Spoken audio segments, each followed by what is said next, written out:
Hello and welcome to another episode of the World War II podcast. I'm Angus Wallace. British Prime Minister Winston Churchill said there was only one campaign of the Second World War that gave him sleepless nights. That was the Battle of the Atlantic. The battle began on the 3rd of September 1939 and lasted 2,074 days until the 8th of May 1945 when Germany surrendered. With over 70,000 Allied seamen killed, lost on 3,500 merchant vessels and 175 warships, this was the longest continuous campaign of the war.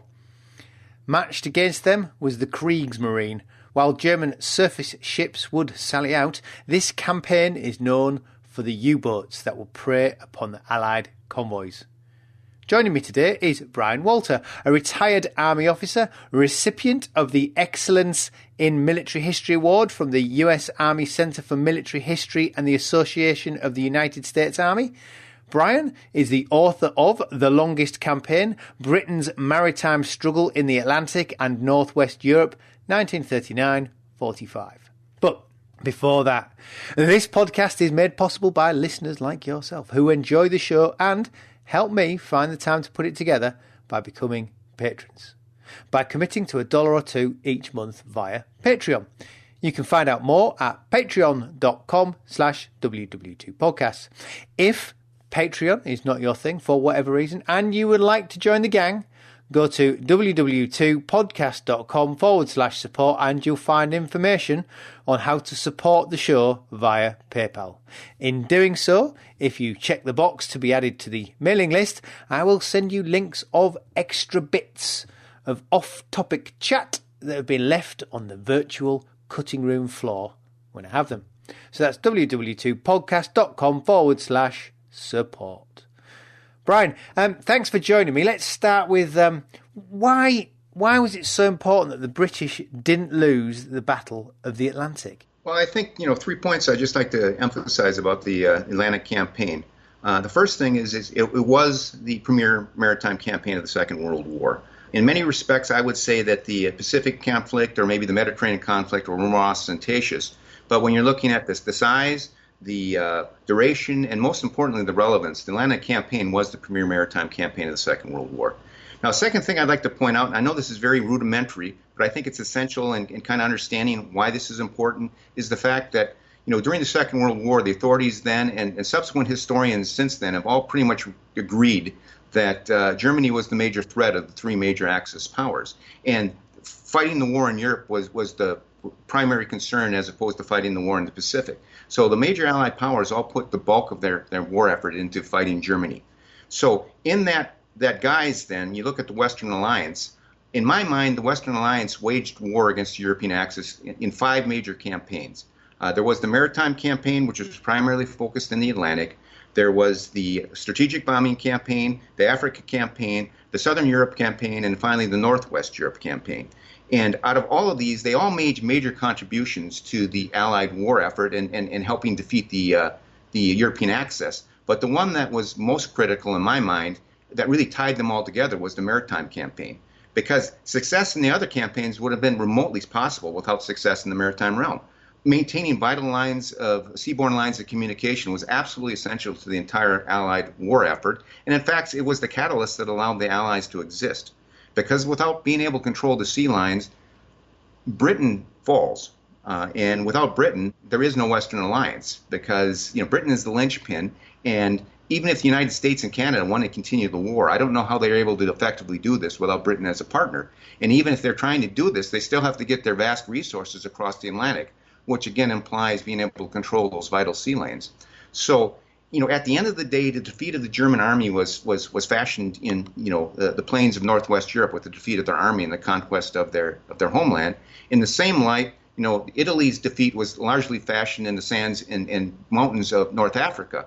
But in both cases, the catalyst to all of this was sea power, and in particular, British maritime power that was able to provide the essential foundation for all of these victories.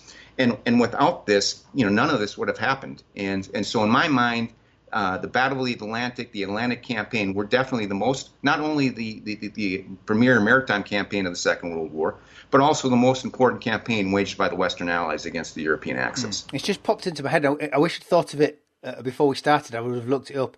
I have a statistic somewhere of how much, I think it was iron ore, is in Britain at the outbreak of war. And it's peanuts, because we were almost working on, it comes in, we process it, we carry on. Whereas the Germans had stockpiled quite a large amount. And if that trade had gone, if those shipments of iron ore had disappeared, our factories would have ground to a halt because we didn't have enough raw material. Well, sure. Britain being an island nation depended upon imports in order to sustain itself. Basically, in 1938, total imports to the United Kingdom was 68 million tons of imports. There were certain things, like Britain only had the capacity to produce about half of the food that it required. So the other half had to come in from overseas. Things like oil. Britain at the time had no oil. This is well before North Sea oil. So all of that had to come in from overseas. Britain did have deposits of iron ore. It wasn't necessarily that the phosphorus-rich iron ore that they were able to attain from other areas.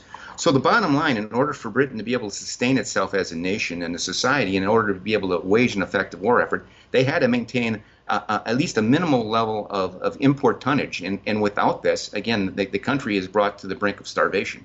That's one of the reasons why I said, without being able to control these vital seaborne lines of communication, Britain falls. In that interwar period, had Britain done any planning on how it was going to fight another war? I mean, these are problems, the exact same problems it had during the First World War. 50% of our food was imported.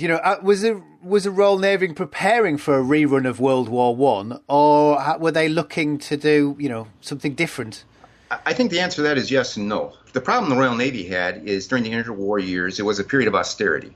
This was true for a couple major reasons. Number one is the British government just didn't want to spend the funds on the Navy or the other military branches.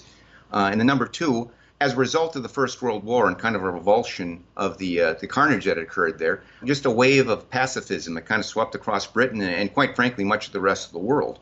So the authorities at the time put their faith in diplomacy, in arms control, in international governments such as the League of Nations as an idea of hopefully that would maintain world security and order. Of course, that faith put into those institutions was ill-founded because by the 1930s, three major threats had arisen. You had Imperial Japan, you had fascist Italy, and of course you had Nazi Germany. They were the last ones actually to rise. So as far as the British defense planners were concerned, they weren't just looking at a single threat. They were looking at multiple threats, essentially across the globe. And so they had to be prepared to fight several different types of wars. And their worst case scenario is they're going to end up into a major conflict with three major naval powers at the same time, which is exactly what happened during the Second World War. So the result of this is they had to build a balanced fleet. So they couldn't just concentrate on escorts against the U-boats because they had to build a balanced fleet. And, to be able to take on the Italians and be able to take on the Japanese and so on and so forth. So at the beginning of the Second World War, the Royal Navy is still the largest navy in the world, with the United States a close second, but it's very much a balanced force. You have 15 battleships or battle cruisers, 7 aircraft carriers, 64 cruisers, 168 destroyers, 69 submarines, and 53 escort vessels and sloops. So they didn't ignore the escorts. It was just part of this balanced force. And of course, they had dozens and dozens of additional ships that were under construction at the time, because finally in 1936, the British realized that, hey, we got these threats here, and blatantly they started a significant rebuilding program, which by 1939 also included a sizable number of escorts. They ordered, I think it was 116 Flower-class corvettes and 56 anti-submarine trawlers in 1939. But even during the war, they're going to continue to build lots of things, but it's always a balanced Navy. And of course, once the war is going on, a big part of British naval construction is going to be landing craft and amphibious warfare. So that's another thing they have to take into account. So they're not able just to focus on one thing, but they have to focus on multiple things. And if we flip the tables and look at the Germans, are they? I mean, they must have seen was the U-boat viewed as a success? I seem to think the U-boat's viewed as a albeit a limited success in the First World War. If you look at the Germans during the First War, the Battle of Jutland, I think they technically won it, but they never really broke out from that blockade. How are the Germans expecting to fight the another war? Well, that's a very interesting question. I mean, the truth of the matter is the Germans had to build their navy more or less from scratch, because after the First World War, the High Seas Fleet surrendered to the British, and then after the Treaty of Versailles, Germany's reduced to nothing but just a handful of token vessels. So the German Kriegsmarine, the German Navy, has to be rebuilt from virtually nothing. And this process really starts in the 1930s with the rise of Hitler. Now, surprisingly or not, the Germans aren't necessarily focused on just U-boats. The Germans want to build a balanced fleet, just like the British have. And they have a very grandiose plan to build a number of super battleships and aircraft carriers, cruisers, destroyers, and submarines. The problem for the Germans is the war starts 5 years sooner than they anticipated. Because Hitler had assured his admirals that the war wouldn't start until 1944 against Britain, and of course it starts in 1939. So most of this grandiose program that they have is still in the planning stages. And at the end of the day, they end up going to war with a total of 7 capital ships, of which 3 of those were pocket battleships, and 2 were pre-dreadnought battleships, were pretty much useless, to go against British capital ships. They have 8 cruisers, 33 assorted destroyers and torpedo boats, 57 U-boats, and 10 escorts for themselves. They haven't come close to building this balanced fleet that they've desired. Now, as the war progresses, they will use their surface vessels during the early part of the war, as part of their strategy. But it becomes more and more obvious that the U-boats are going to be their primary weapon they're going to use. And they're going to build a very sizable navy. They don't start out with a sizable navy, but they're going to build a very sizable navy, including the production of about 1,100 U-boats during the course of the war. But it's all focused on the U-boats, and what surface warships they do build are predominantly destroyers, torpedo boats, and fleet minesweepers. So they're not building the big end ships. They're going to complete the Bismarck, and they're going to complete the Tirpitz, which are in construction. But other than that, they're going to focus away from that and really build this immense fleet, primarily focused on U-boats. And then of the surface warships that they do have, they're going to be smaller destroyers, torpedo boats, and fleet minesweepers. When the war breaks out, they're pretty quick off the mark with getting the U-boats into the water. I made a note that they didn't seem to do very well up until April 1940. Well, to a very large extent, as you kind of alluded to earlier, the strategies that both sides embarked upon during the Second World War were just a continuation of the strategies from the First World War, to a very large extent. For the British, they assigned 4 major roles, strategic roles for their maritime services. Those were to defend the nation against invasion, to secure vital maritime lines of communication, to impose a maritime blockade against Germany, and to support the needs of the Army. And these are the exact same missions that Britain's maritime services had during the First World War. Now, as the war develops, the British will add a 5th major role to their maritime forces, and that is to provide logistical support to the Soviet Union via the Arctic convoys primarily. But if you look at all the activities that the British naval services and maritime services played during the Second World War, you can pretty much roll every one of them into one or combination of these different roles. And again, very much a continuation of the First World War. For their part, the Germans embark upon one primary strategy and then 2 secondary strategies. I'll address the secondary strategies first. The Germans weren't nearly as dependent upon overseas trade as what the United Kingdom was, but they still got some benefit from that. The Germans recognized that they're going to lose access to the greater oceans, but at a minimum, they wanted to maintain their access to the Baltic trade with Scandinavia, which primarily focused on the importation of phosphorus-rich Swedish and Norwegian iron ore, which was an essential component of the German steelmaking industry. So they wanted to maintain that Baltic trade. And of course, they also wanted to use their maritime forces to support the needs of the Army, which really didn't manifest itself so much in the West, but definitely manifested itself, say, in the invasion of Poland, the Eastern European campaign, and even in the Mediterranean campaign, where they used naval forces to support the Army.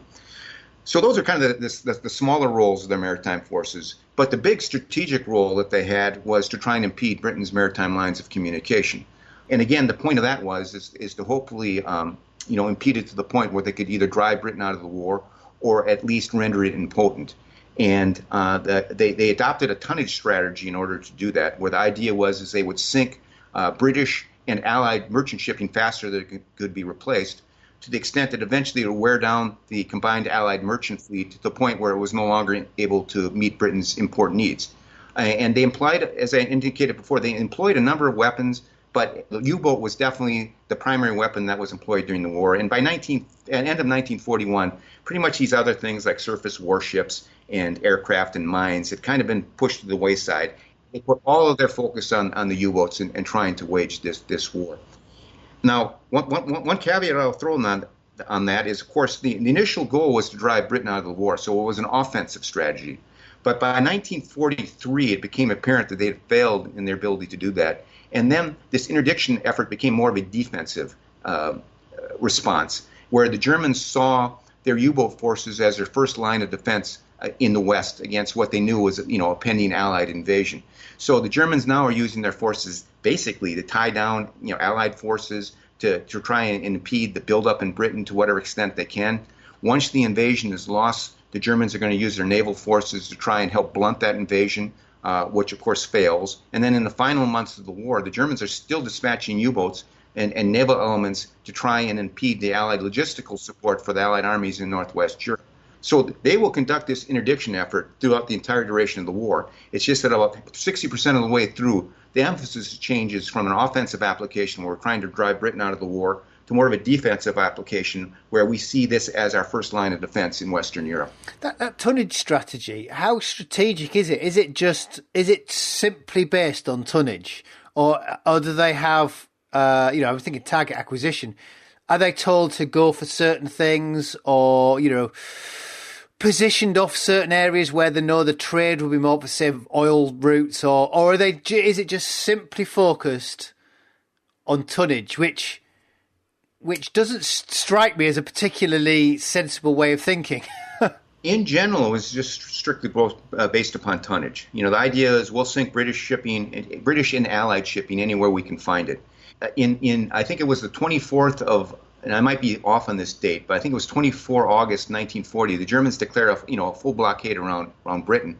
But they really don't operate around Britain, because you don't want to operate around Britain because then you're within range of British aircraft and escorts and so on and so forth. So most of their efforts are actually beyond that. But they're going to sink Allied shipping to whatever degree they can, wherever they can find it. Now, I will agree with you, though, there will be periods of the war, and a classic example of this is when America enters the war, what was called the Second Happy Time, where the Germans are going to devote the bulk of their U-boat efforts and their interdiction efforts to waging war against America's eastern seaboard, because these are very fertile hunting grounds that the Germans hadn't been able to utilize prior to America's entry into the war. And the problem the Germans have early on is they don't have that many U-boats that are available to operate there. At the time, the German U-boat fleet was only 99 U-boats, and of these, the majority were the Type 7s, which were a medium-sized U-boat that didn't really have the range to effectively operate off of the American eastern seaboard. But they had the Type 9s that were larger and could operate there, but they only had a relative handful of those. So initially, Dornitz is only able to dispatch 5 of these. But once they get to the American eastern seaboard in January, they found just excellent conditions, because after 2.5 years of the war, America is just surprisingly, almost criminally unprepared for what's about to hit them. And among other things, you've got all this plethora of traffic that's traveling up and down the eastern seaboard. It's not in convoys, partially because of the reason of Admiral Ernest King, the American commander-in-chief of the Navy, doesn't believe in convoys, or at least he doesn't believe in convoys to the extent that it applies to his eastern seaboard. So the Germans are able to show up there and just sink ships pretty much at will. And another thing that's interesting about this period is at the beginning of this time, the grand total of vessels that the Americans have earmarked to defend 1,500 miles of seaboard is 20. 20 cutters, patrol boats, and schooners, which aren't necessarily top-of-the-line warships and are completely inadequate to the task. So the bottom line is the Germans are able to have great success there. They immediately single back to Germany, talking about how great the conditions are. The Germans already have additional ships and the U-boats en route, and they're going to continue to dispatch them. And over the next, I believe, 9 months, the Germans will eventually dispatch 184 U-boats to the American eastern seaboard that'll sink 3.1 million tons of shipping. And this is an example where, in this case, and this is the only case of the war where I know that the Germans were specifically targeting a specific vessel, which were tankers. Because the pickings were so easy, they could pick and choose what they were going after. And at least early in this phase, which again was called the Second Happy Time, the Germans were intentionally trying to target tankers. Now, I'm not necessarily sure they did that in other parts of the Battle of the Atlantic because they were just focused on trying to penetrate the convoy screens and be able to sink whatever they could find, or they were able to do so. But this was an example where they did specifically target those vessels. So I made, if you look at looking at the first Happy Time, which I made a note up to April 1940, there's 18 U-boats lost. And then you get the Happy Time, which is late 40 into 41, isn't it? The first Happy Time.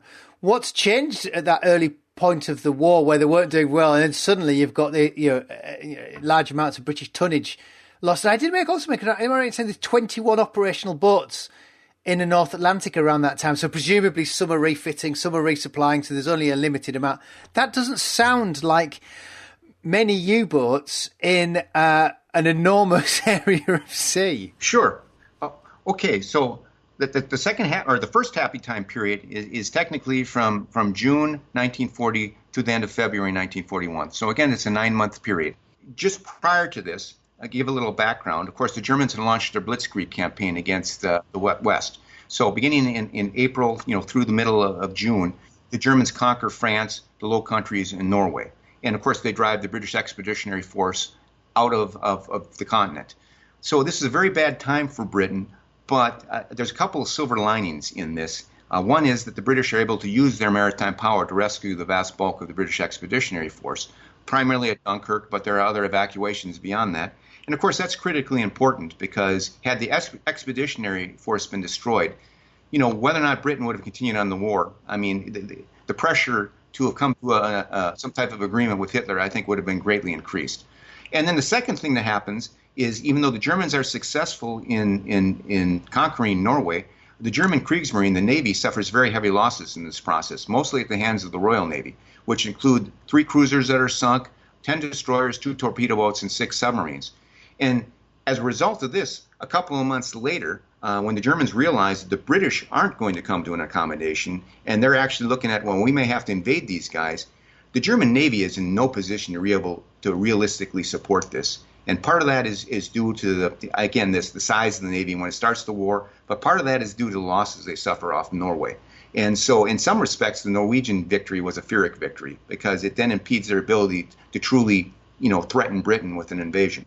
So that kind of prefaces as we go into this period. So now we're into December of 1940, the beginning of the Happy Time period. Well, the main emphasis during this time, of course, is, the pending invasion of Britain that they believe is coming. And of course, the British are able to avoid this prospect. Of course, the Battle of Britain is fought, and that's successful. And this provides Germany with its first strategic check of the Second World War. So in that respect, this is a positive development for the British.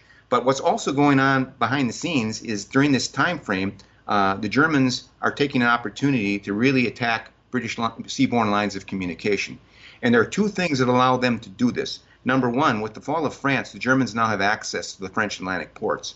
And with these ports, they're going to basically deploy almost their entire U-boat effort from this point on until 1944 is going to be directed out of these French Atlantic ports, which gives them the opportunity to extend much farther into the Atlantic than had been the case, when they were operating out of Germany. And the second thing that also happens, which I think is even more important, is the British also had suffered heavy losses during the Blitzkrieg campaign, which included the loss, I believe, of 13 destroyers, with many, many, many other destroyers that were damaged during this period of time. So the result is they end the Blitzkrieg period with only 74 destroyers, I believe, that are actually available for duty. And of these, of course, they have to keep a sizable portion of these in Britain to be available to defend against the anticipated invasion that they think is coming. So the result is the convoy routes are very weakly defended during this period of time. And just to give you an example of how weakly defended this is, and this is just a snapshot, but it's very telling. On the 1st of July, 1940, the total number of escorts on duty in the Atlantic supporting 16 different convoys was 9. So they had 9 escorts supporting 16 convoys. And basically the way it worked is they would only provide anti-submarine escort once the convoys got within close proximity to Britain. So for the vast bulk of the passage, there was basically no anti-submarine escort. Quite often, convoys would have a merchant cruiser in escort, but that was pretty much useless against U-boats. So for the bulk of this passage, these convoys are passing was basically no anti-submarine escort, and it's only once they get in vicinity of Britain where that is picked up. And in July 1940, that's only one escort per convoy usually. Now by October, they're able to extend this, reach out a little bit, and increase it to 2 escorts, but it's still woefully inadequate. So the bottom line is, even though the Germans at this time still only have a relatively small U-boat fleet, they're able to deploy this and into the Atlantic and basically just ravage the British lines of communication, because to a very large extent they're undefended. And during this period of time, the Germans, total Allied shipping losses during this 9-month period of time amounts to 3.7 million tons, of which about 2 million tons are sunk by the U-boats. And in turn, the Germans suffer 8 U-boat losses during this period, of which all 8 are sunk in the first 6 months. So in the last 3 months of this period, they don't lose any U-boats at all. And so it's the happy time, because they're sinking 38 merchant ships worth over 200,000 tons for every U-boat lost. This is the period of the U-boat ace, where these German U-boat skippers are racking up these big scores, but by and large are racking up scores against undefended ships. Once we get past the happy time and the British are finally able to start providing decent defenses, which begins in March, during a 2.5-week period in March, the Germans lose 5 U-boats in 2.5 weeks. What's the direct responsible of that? They've just got more escorts in. Yeah, I think things have just come to a fruition. They've got some more escorts. Some technology is starting to come online a little bit. And, maybe it's just kind of the luck of the draw. But in a period of about 2.5 weeks, they sink. 4 of those U-boats are sunk by the British directly, and the 5th one just basically disappears due to unknown causes. 3 of them are captained by U-boat aces. And this signals the end of the first happy time. Not that the U-boat threat has been abated by any real way, but now the U-boats at least can't expect to operate in an environment of near impunity. They're going to encounter British resistance when they try and go after the convoys. Those tremendous amounts of tonnage sunk. Can Dönitz leverage that for more U-boats in 41? Oh yeah, Hitler plays lip service to providing priority to the U-boat construction. They do prioritize U-boat construction, but he also provides priority to building tanks, and he provides priority to building aircraft. So it's not real priority. But the Germans, as I indicated before, will eventually produce about 1,100 U-boats during the course of the war. And once their U-boat production is really kicked in, they're producing, I believe, it was 23 U-boats a month. So they do put a major effort into building this U-boat force. During a good part of the war, about 10% of all of German production was dedicated to shipbuilding. And again, the bulk of that was dedicated to U-boats. So they do prioritize this, and they are trying to build up a sizable force so they can drive Britain out of the war. But it's one of maybe a half a dozen of top priorities the Germans give their production. It isn't truly, a number one priority as Hitler told Dönitz it would be. Well, yeah, Dönitz requests 300 U-boats, doesn't he, by the end of 41? I don't suppose to get anywhere near that. So, Ultra, the Enigma code is cracked. I think it's July 41. Is that a massive game changer? I mean, obviously, popular history always tells you that it was the war-winning wonder code that's cracked. Does it really make that huge a difference in the Atlantic? I think it's very important. I don't know that it's the be-all, tell-all as some people try and make it out to be, but it's a very important component, particularly in 1941, because in my mind, I believe 1941 was a true turning point of the Battle of the Atlantic. And the reason I say that is if the Germans were ever going to win this battle, it would have been in 1941. Because during the first half of the year, notwithstanding the fact that the happy time ends in March, but during the first half of the year, the trends are not going necessarily well for the British. Total Allied shipping during the first 6 months of 1941, total Allied shipping losses amounts to 2.9 million tons. And Allied defense planners believe that if these trends continue, by the end of the year, they're looking at a loss of about 7 million tons of shipping, and they're looking at the various ramifications this will have to Britain's import situation, and it's not necessarily looking good. Fortunately, June 1941 is kind of a transitional month. Thereafter, things kind of turn around for them. And there are a number of different factors that contribute to this, but I'll just address two real quickly. Number one is the British just simply have more escorts. A lot of this construction that had been begun, prior to the war, or the emergency supplemental program that started right after the war, those vessels are now finally becoming available to the Royal Navy. And of course, the United States had also, had this deal with Britain with the destroyers for bases deal. So they've just got more escorts. And the result of that is that, again, in the 1st of July, 1941, exactly 1 year when they only had 9 escorts available for service in the Atlantic, now they've got 65 available for service in the Atlantic. And by October, that number will be increased to 94.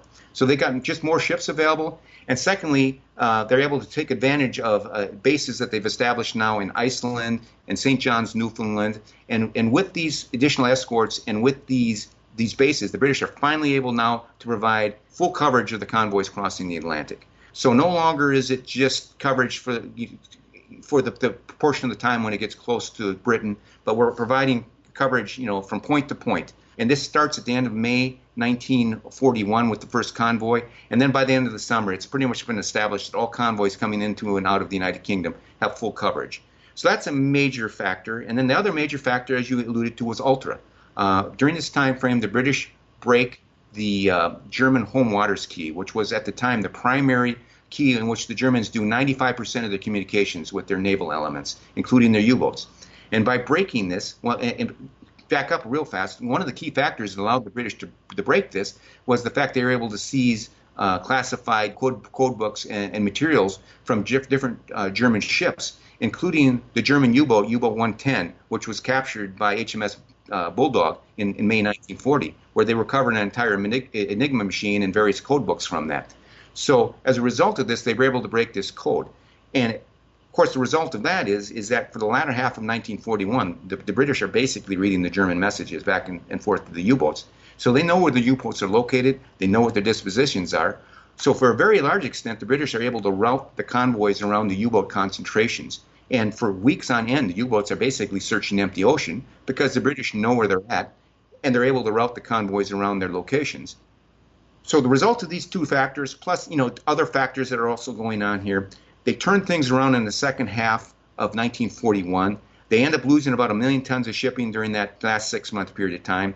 Total losses for the year, including in the Pacific and the Mediterranean, are 4.3 million tons. But this is a far cry from the 7 million tons that they'd feared they would lose. In the meantime, U-boat losses have crept up, and in December, the Germans lose 10 U-boats in the month of December, which is the highest monthly figure up to that point in the war. And then the final thing that happens at the end of this period is the United States comes into the war. And once that happens, the United States immediately brings 10 million tons of additional merchant shipping into the combined Allied merchant shipping pool, which more than makes up for the losses the Allies have thus far suffered in the war. And even more important than that, America comes in with its immense shipbuilding capacity, which once this is fully mobilized by the 1943 timeframe, the Americans are producing on average about 1 million tons of merchant shipping every month, which dooms any prospects the Germans have of being successful with their tonnage strategy, because the Americans are simply building ships faster than the Germans could ever hope to sink them. So in my mind, 1941 was the actual turning point of the Battle of the Atlantic, although it's traditionally seen as May 1943. But in 1941, if the Germans were ever going to win this battle, it would have been then, and they failed to do so, and it really set the die for the rest of the campaign. Now, 1942, with the second happy time, is going to be a tough time for the Allies, but the die has been cast, and by 1943, once America's industrial strength really comes into the play, German defeat in the Atlantic is almost inevitable.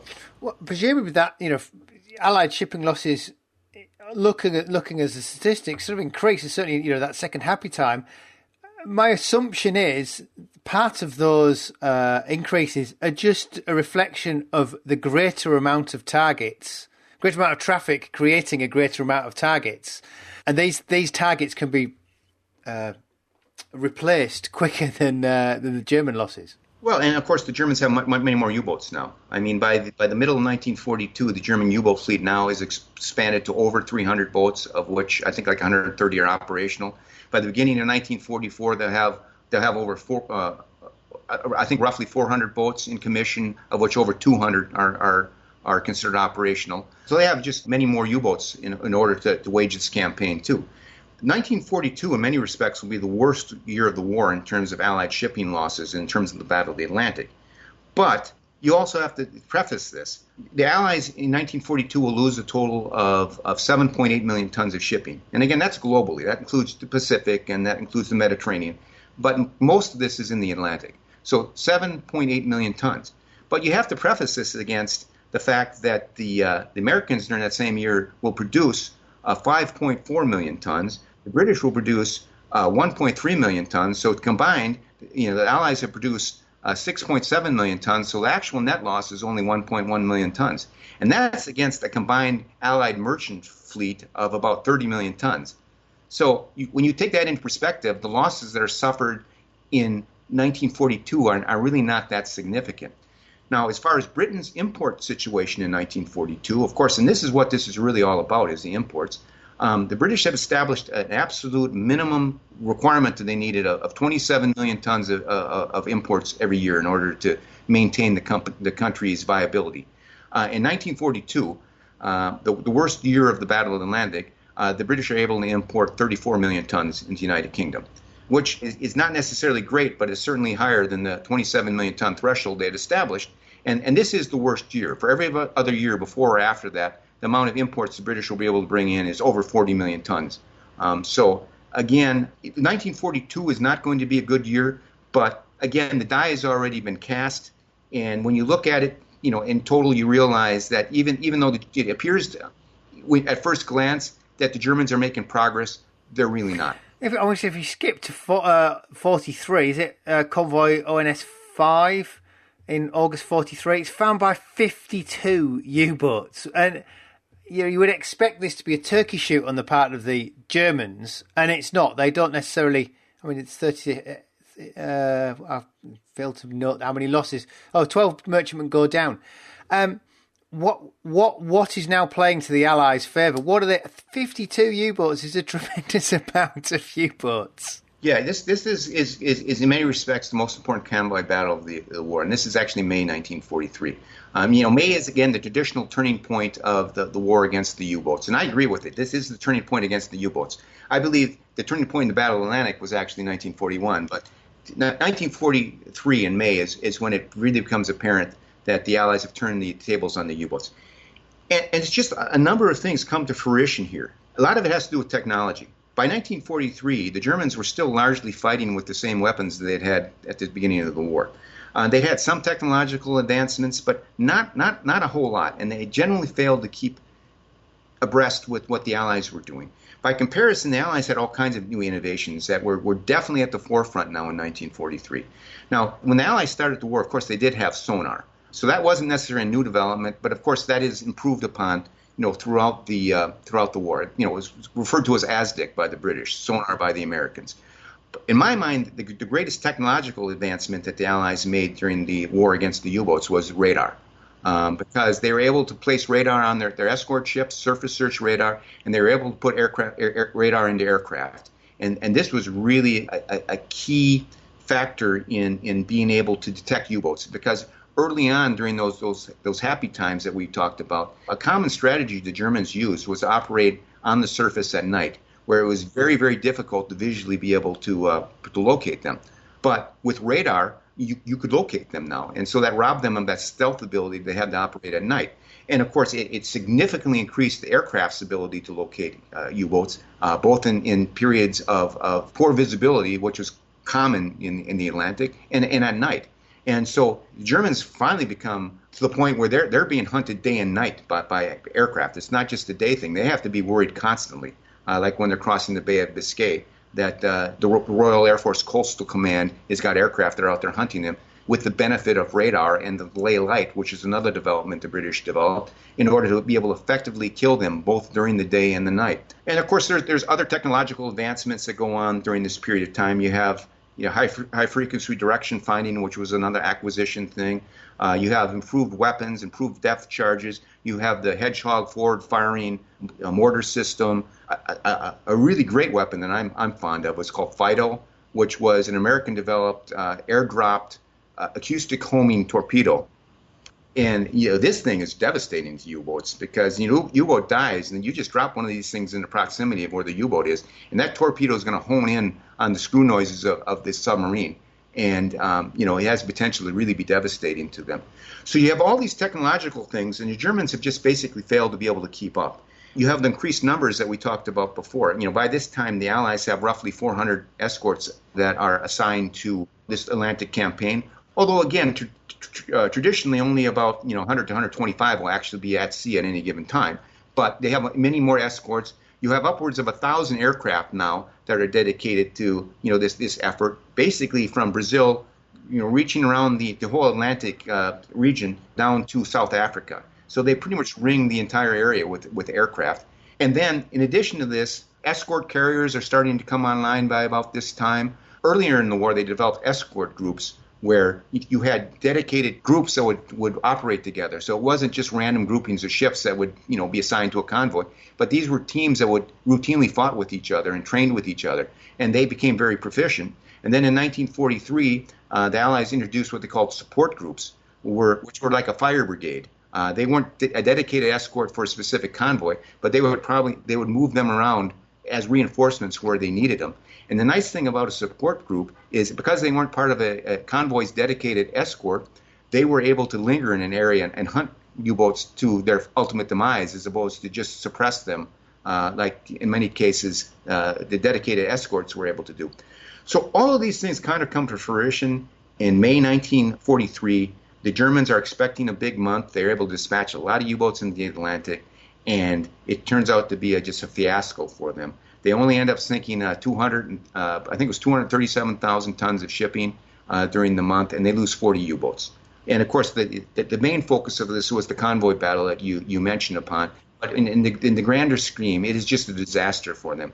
And even Dornitz recognizes that the U-boats can't continue to operate under these conditions. And on the 24th of June, he orders the U-boats out of the North Atlantic so they can rearm and regroup.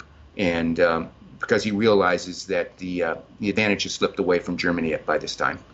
It's quite a significant thing to do, is to completely withdraw from the battle. Did they reassess their tactical doctrine? Well, what happened is they withdrew, but they didn't completely withdraw from interdiction operations. What they did is they shifted their operations further south into the mid-Atlantic, and again the waters off the Americas and the South Atlantic, with the hope that these areas would be less heavily defended. And then the idea is we're going to come up with some new weapons in the meantime, and we're going to return to the Atlantic. Unfortunately, this repositioning doesn't really work for the Germans because they find heavy opposition to them wherever they go.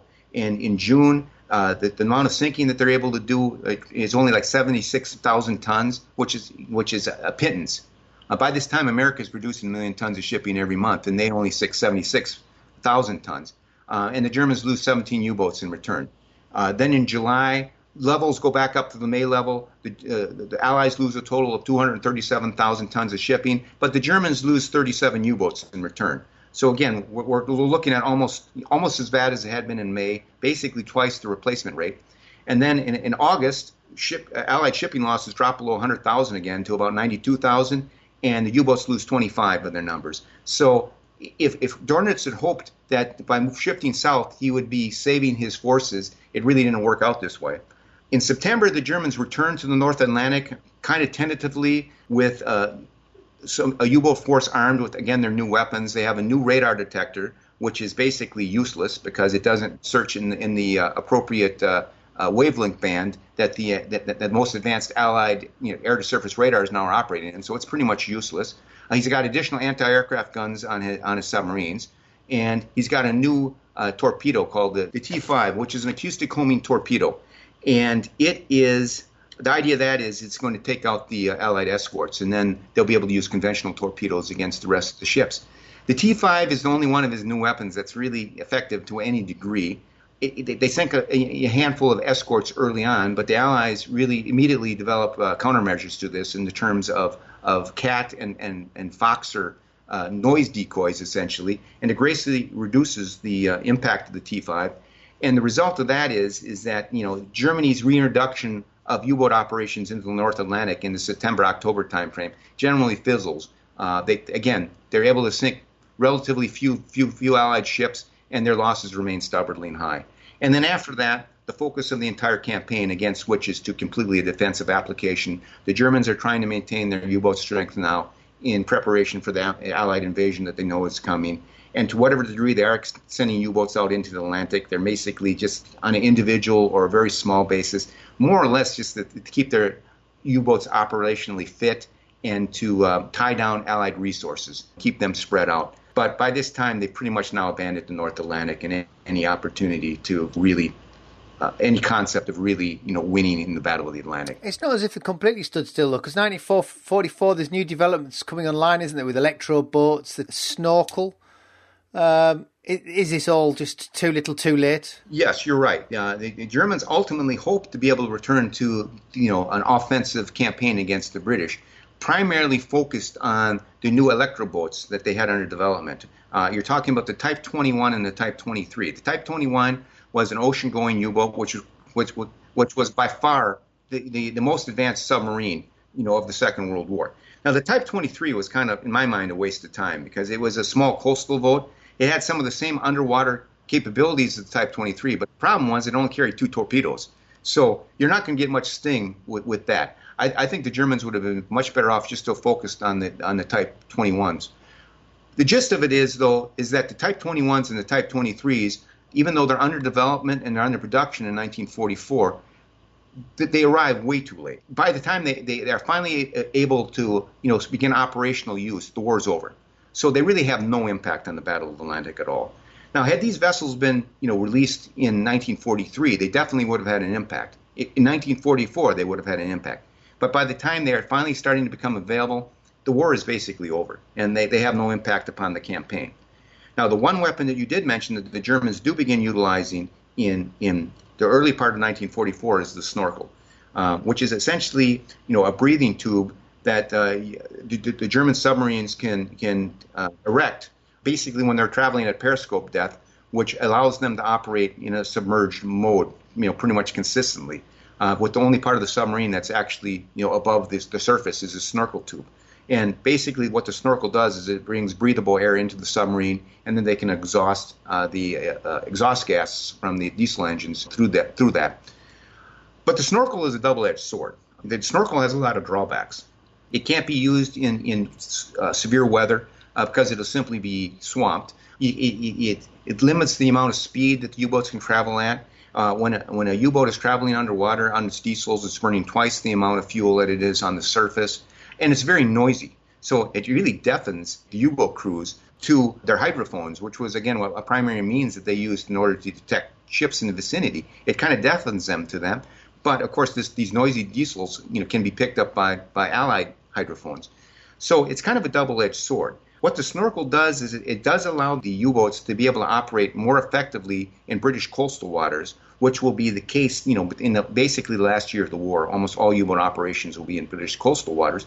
And they're able to operate here with the degree of survivability that they certainly once had. They were having to operate as conventional U-boats on the surface. But there's not really a corresponding, significant increase in sinking. While they're able to survive, they're not really able to sink a lot of ships in the process. So in that respect, the snorkel, it definitely has some impact, but it really doesn't impact the overall outcome of the battle because the Germans are able, again, to improve the survivability of their U-boats, but they're not really able to increase the sinkings that they can because in many cases they just can't get in a position to be able to attack the Allies. And of course, once they do attack, then their position is given way, and then they're going to be counterattacked. So not really, definitely not a wonder weapon. We were talking about this beforehand, but there is common misconceptions regarding the Battle of the Atlantic. That it's a near-run thing. I think you sort of demonstrate that it quite well that it wasn't quite the near-run thing. And that the Germans are certainly committed to the battle when they're putting in 10% of their resources. Where do these misconceptions come from? Well, I'm not really sure. I guess in my mind, and maybe some of it has to do with, the wartime propaganda. But in my mind, from a lot of the books I read early on when I was a young man, and this, of course, was earlier books closer to the actual end of the war, they tended just to sensationalize this thing. Whereas, again, this idea that this was such a near-run thing and Britain was this close to collapsing and, all of these different things. And it's only been more recently that scholars have come to the notion that, the Germans never really were close to winning the Battle of the Atlantic for various reasons. And when I say that, by no means am I then trying to undermine the threat, because I believe the threat was very real. I think the fact that the Germans never came close to winning the battle is more of a testament to the effectiveness of the British response to this threat than it was to the fact that the threat wasn't real. And again, you can compare and contrast this with what happened in the Pacific, where the United States tried to do exactly the Japanese or what the Germans were trying to do to the British, except in this case, the Americans were almost entirely successful in destroying the Japanese merchant fleet and completely severing Japan from its overseas trade. And the reason the Americans were so successful at this isn't so much the American prowess, although I'm sure that was part of it, but the Japanese were just completely inept at trying to defend their merchant fleet and their lines of communication.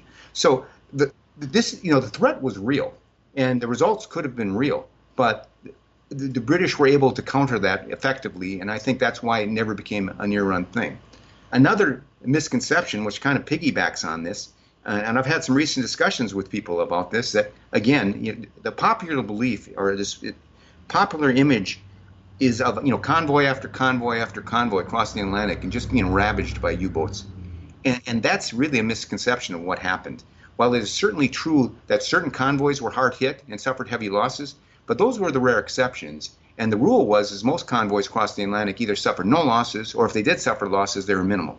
Just an interesting statistic to prove this out is that in 1942, which again we established was the worst year of the war for the Allies in terms of shipping losses, the loss rate for convoys traveling to and from the United Kingdom was only 1.5%, which means that for every 75 vessels that sent out, 74 effectively made it to their destinations.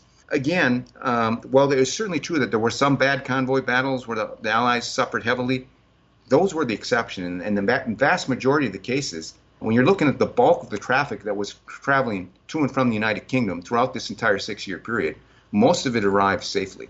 And again, provided that tonnage that was necessary in order to, not only the tonnage that was necessary to sustain the British war effort, but then subsequently, the American tonnage that came across to build up in Britain to allow the invasion of Normandy in 1944. That all came via those sea lanes, and most of it wasn't interdicted. I think that's a great conclusion, not dissimilar to the Battle of Britain, where the perceived dominant history is that from the war, which is led by the wartime propaganda rather than necessarily fact. Brian, thanks for joining me. Folks, if you want to read Brian's book, it is The Longest Campaign, Britain's Maritime Struggle in the Atlantic and Northwest Europe, 1939-45. I'm hoping next time out we'll be in the Pacific rather than the Atlantic, looking at the Doolittle Raid, the American response to Pearl Harbor, when 16 B-25 Mitchell bombers took off from carriers to attack Tokyo for the first time. So, until then, I'm Angus Wallace, and thanks for listening.